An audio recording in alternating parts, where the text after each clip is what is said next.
সুপ্রিয় শিক্ষার্থী, আসসালামু আলাইকুম। আরিফস একাডেমির পক্ষ থেকে তোমাদেরকে জানাই শুভেচ্ছা। আশা করি তোমরা ভালো আছো এবং সুস্থ আছো।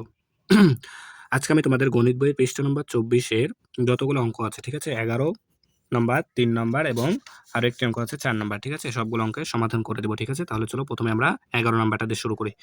তো দেখো প্রথমে প্রশ্নটা পড়ি, ঠিক আছে? তো দেখো বলছে কি যে মা ও মেয়ের বয়সের সমষ্টি।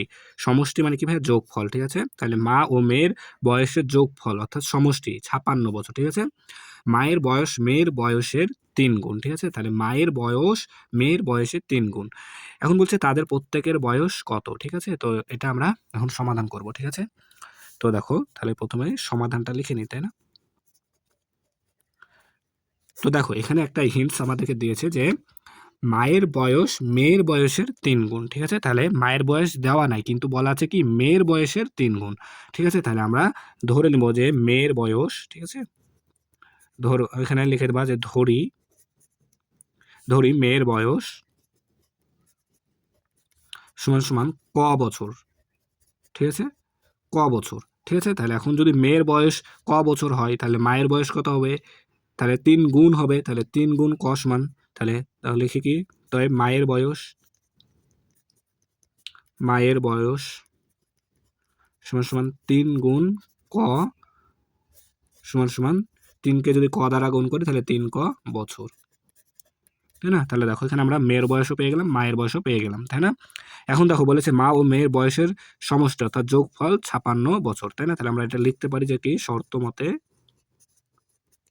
দেখো তাহলে ৩ ক যোগ ক সমান সমান ৫৬ বছর অর্থাৎ মায়ের বয়স যোগ মেয়ের বয়স অর্থাৎ মা ও মেয়ের বয়সের সমষ্টি ৩ ক যোগ ক সমান ৫৬ বছর, ঠিক আছে? এটা আমরা লিখতে পারি। তাহলে দেখো ৩ ক এর সাথে যদি আমরা একটা ক যোগ করি তাহলে এখানে কি হবে? ৪ ক সমান সমান ৫৬, তাই না? তারপরে আবার বা লিখতে হবে, তার কারণ কি এখানে একটা সমান চিহ্ন ব্যবহার করা হয়েছে, তাই না? তাহলে দেখো ৪ ক এর সাথে গুণ অবস্থায় আছে, তাই না? তাহলে আমরা বলেছিলাম যে সমান চিহ্নের বাম পাশে যদি গুণ অবস্থায় থাকে তাহলে সমান চিহ্নের ডান পাশে এসে ভাগ হয়ে যায়, তাই না? তাহলে আমরা এটাকে ক সমান লিখতে পারি ৫৬/৪, তাই না? আবার বা ক সমান সমান দেখো তাহলে আমাদেরকে এখন ৫৬ কে ৪ দ্বারা ভাগ করতে হবে। তো দেখো যদি আমরা ভাগ করি ৫৬ কে ৪ দ্বারা তাহলে দেখো ১ বাদ যায় ৪ একে ৪, ৫ থেকে ৪ বাদ দিলে ১, এই ১৬ নেমে গেল, তাই না? তাহলে ৪ ৪ ১৬, তাহলে ০, তাহলে ১৪ বছর, তাহলে ১৪, অতএব ক সমান ১৪। তাহলে দেখো এখানে আমরা ক এর মান পেলাম কত? ১৪, অর্থাৎ আমাদের দেখো এখানে আমরা ক সমান কার বয়স ধরেছিলাম? মেয়ের বয়স ক ধরেছিলাম, তাহলে অতএব মেয়ের বয়স কত হবে? ১৪ বছর হবে, তাই না? অতএব মেয়ের মেয়ের বয়স সমান সমান ক সমান সমান ১৪ বছর, তাই না? আর মায়ের বয়স কত ধরেছিলাম? ৩ ক বছর, তাই না? অতএব মায়ের মায়ের মায়ের বয়স সমান সমান দেখো ৩ ক সমান সমান ক এর মান পেয়েছি ১৪, তাহলে ৩ গুণ ১৪ বছর, তাই না? তাহলে কত আসবে? দেখো ৩ × ৩০ আর ৩ × ৪ = ১২, তাহলে ৪২ বছর চলে আসবে। দেখো তাহলে আমরা কিন্তু খুব সহজে মেয়ের ও মায়ের বয়স কিন্তু বের করে ফেললাম, তাই না? তাহলে উত্তর আমাদের কত হবে? ২টা হবে। মেয়ের বয়স ১৪ বছর আর মায়ের বয়স ৪২ বছর, ঠিক আছে? তাহলে আশা করি তোমরা বুঝতে পেরেছো, ঠিক আছে? তাহলে এর পরের অঙ্কটা সমাধান করি চলো। এখন দেখো আমরা ৩ নাম্বারটা করব। দেখো প্রশ্ন পড়ি প্রথমে। তো পলি ও রাজনের একত্রে ১৮,৬৫০ টাকা আছে, ঠিক আছে? তাহলে পলি এবং রাজনের ১৮,৬৫০ টাকা বেশি আছে। রাজন অপেক্ষা পলির ১৬৮০ টাকা কম আছে, ঠিক আছে? ১৬৮০ টাকা কম আছে। পলি ও রাজনের প্রত্যেকের কত টাকা আছে? তো দেখো এই রকমের অঙ্ক কিন্তু আমরা এর আগের ক্লাসে করেছিলাম ২৩ পৃষ্ঠা, ঠিক আছে? তো সেম ভাবে ওখানে ছিল বেশি আর এখানে আছে কম, তাই না? এটুকুই পার্থক্য, তাই না? তাহলে এটা আমরা কিন্তু খুব সহজে করতে পারবো। ঠিক দেখো এটা আমরা কিভাবে করবো তাহলে এখানে কার কম আছে? দেখো পলির কম আছে, তাই না? তাহলে আমরা এখানে প্রথমে লিখবো তাহলে সমাধানটা করি, সমাধান লিখে নিই, ঠিক আছে? তাহলে পলির আছে, তাই না? তাহলে পলির কম আছে, তাই পলির আছে কত টাকা? থামো, তাহলে ১৮,৬৫০ বিয়োগ ১৬৮০, ঠিক আছে, ভাগ 2। তার কারণ কি ভাই? এখানে ভাগ দিলাম কিসের জন্য? দেখো ভাগ দিয়েছি তার কারণ কি এখানে পলি ও রাজনের দুজনের একত্রে আছে, তাই না? তার জন্য এখানে দুজনের আছে তাই 2 দ্বারা ভাগ করে দিলাম, ঠিক আছে? তাহলে দেখো এখন যদি আমরা 18,650 থেকে 1680 টা বাদ দিই, তাহলে দেখো 0 থেকে 0 বাদ দিলে 0, 5 থেকে 8 বাদ যায় না, তাহলে 5 কে 15 ধরতে হবে, 15 থেকে 8 বাদ দিলে হয় 7, হাতে থাকে 1, তাহলে 6 কে দিলে 7 হবে, 6 থেকে 7 বাদ যায় না, তাহলে 6 কে 16 ধরতে হবে, তাহলে 9, হাতে থাকবে 1, 1 কে দিয়ে দিলে 1 হয়ে যাবে 2, তাহলে 8 থেকে 2 বাদ দিলে 6, তাই না? আর 1 এখানে চলে আসবে, তাহলে 16,977 ভাগ 2 টাকা, ঠিক আছে? তাহলে এই টাকা, তাহলে এখন আমরা 16,977 কে 2 দ্বারা ভাগ করব, ঠিক আছে? তো দেখো এখানে আমি ভাগ করছি, তাহলে 16,977 ভাগ 2, তাই না? তাহলে দেখো এখানে তাহলে 2 ঘর নিতে হবে প্রথমে, তাহলে 8 দুগুণ 16 হবে, ঠিক আছে? তাহলে 0, তাহলে এখানে 9 চলে আসবে, 9 এর যায় 4 দুগুণ 8, তাহলে 9 থেকে 8 বাদ দিলে 1, এই 7 এখানে নেমে যাবে, তাই না? তাহলে দেখো 8 দুগুণ আবার 16, তাহলে 1 চলে আসবে, 7 থেকে 6 বাদ দিলে 1, 7 থেকে 6 বাদ দিলে 1, তাই না? তাহলে দেখো এখন এই শূন্যটা এখানে নেমে যাবে, তাহলে 5 দুগুণ 10, তাহলে 0, তাহলে কত আসছে? 8,485 টাকা, 8,485 টাকা, তাই না? তাহলে এটা কার আছে? পলির আছে, তাই না? তাহলে পলির আছে কত টাকা? 8,485 টাকা। এরপর তাহলে আমাদের এখন রাজনের টাকাটা বের করতে হবে, তাই না? তাহলে রাজনের কত আছে দেখো, তাহলে আমরা এখন লিখবো এখানে নিচে লিখি সাইডে, ঠিক আছে? তাহলে অতএব রাজনের আছে, তাহলে রাজনের আছে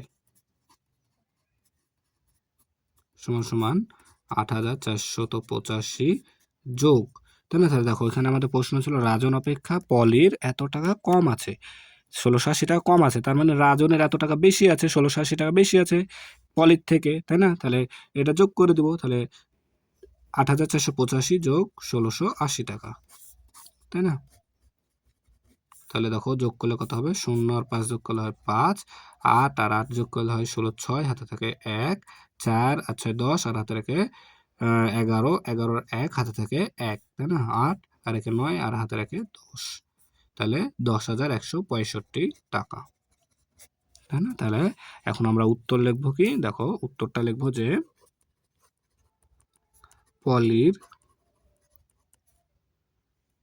পলির আছে 8,485 টাকা এবং রাজনের 10,165 টাকা আছে, তাই না? তাহলে এটাই আমাদের উত্তর। তাহলে আমরা কিন্তু খুব সহজে করে ফেলতে পারলাম, তাই না? তাহলে এরপরের অঙ্কটা আমরা করব। তাহলে দেখো 4 নাম্বারটা বলছে আবির 500 টাকা নিয়ে বাজারে গেল, ঠিক আছে? সে 60 টাকা দরে 2 কেজি আলু, 50 টাকা দরে 1 কেজি পটল ও 55 টাকা দরে 1 কেজি বেগুন কিনলো। সবজির দোকানের জিনিসের দাম পরিশোধ করতে সে 220 টাকার সবজির দোকানের জিনিসের দাম পরিশোধ করে, হ্যাঁ, 220 টাকার মাছ কিনলো, তার কাছে কত টাকা রইলো, ঠিক আছে? তো আমরা প্রথমে সবজির হিসাবটা করব, ঠিক আছে? তো প্রথমে আমরা সবজির হিসাবটা করে নিই, সে কত টাকা সবজি কিনেছে। তো দেখো আলু কিনেছে কিন্তু আমাদের 60 টাকা দরে 2 কেজি আলু কিনেছে, ঠিক আছে? তাহলে দেখো এখানে লিখি আলু কিনেছে সমান সমান 60 গুণ 2 সমান সমান 120 টাকা, তাই না? এরপরে পটল কিনেছে দেখো 50 টাকা দরে 1 কেজি, তাই না? তাহলে 50 টাকা। এরপর দেখো বেগুন কিনেছে 55 টাকা দরে, তাহলে বেগুন কিনেছে কত টাকা? 55 টাকা দরে 1 কেজি, তাই না? তাহলে 55 টাকা, ঠিক আছে? তাহলে এত টাকার বাজার করলো, এগুলো কি? সবজির বাজার করেছে, ঠিক আছে? তারপরে পরিশোধ করার পরে সে 220 টাকার আবার মাছ কিনেছে, তাই না? তাহলে মাছ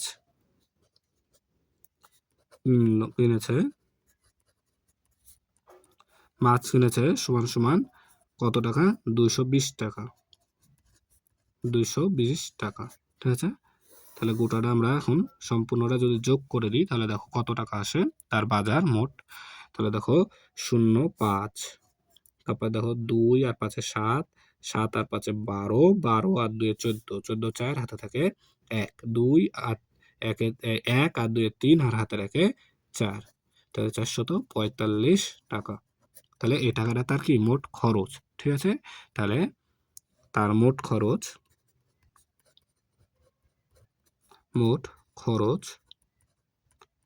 খরচ খরচ কত টাকা? 445 টাকা। এখন সে বাজারে নিয়ে গেছিল 500 টাকা, তাই না? তাহলে আরেক লাইন করে দিলেই হয়ে যাবে, তাই না? তাহলে দেখো আবির বাজারে নিয়ে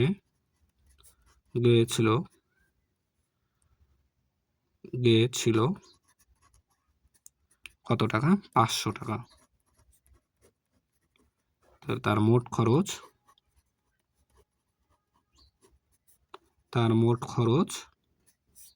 কত? 445 টাকা। তাহলে এখন যদি আমরা এটা বিয়োগ করে দিই তাহলে কি আমাদের উত্তরটা চলে আসবে। তাহলে দেখো 0 থেকে 5 বাদ যায় না, তাহলে 10 থেকে 5 বাদ দিলে 5, হাতে থাকে 1, 4 কে 1 দিয়ে দিলে 5 হয়ে যাবে, তাহলে আবার 10 থেকে 5 বাদ দিলে 5, হাতে থাকে 1, তাই না? তাহলে দেখো যদি আমরা 4 কে 1 দিয়ে দিই তাহলে 4 হয়ে যাবে 5, তাহলে 5 থেকে 5 বাদ দিলে শূন্য বামে শূন্যের দাম নাই, তাহলে 55 টাকা। তাহলে তার কাছে রইবে কত টাকা? তাহলে অতএব তাহলে তার কাছে রইল সমান 55 টাকা, ঠিক আছে। তাহলে উত্তর 55 টাকা, ঠিক আছে। তাহলে এটাই কি আমাদের উত্তর, ঠিক আছে। তাহলে আশা করি সবগুলো অঙ্ক খুব ভালো মতো বুঝতে পেরেছো, ঠিক আছে। তাহলে আজকে এই পর্যন্তই। ভিডিওটি ভালো লাগলে অবশ্যই লাইক, কমেন্ট, শেয়ার করতে ভুলবে না এবং পরবর্তী ভিডিও সবার আগে পেতে আমাদের চ্যানেলটি সাবস্ক্রাইব করে রাখো। আল্লাহ হাফেজ। আসসালামু আলাইকুম ওয়া রাহমাতুল্লাহ।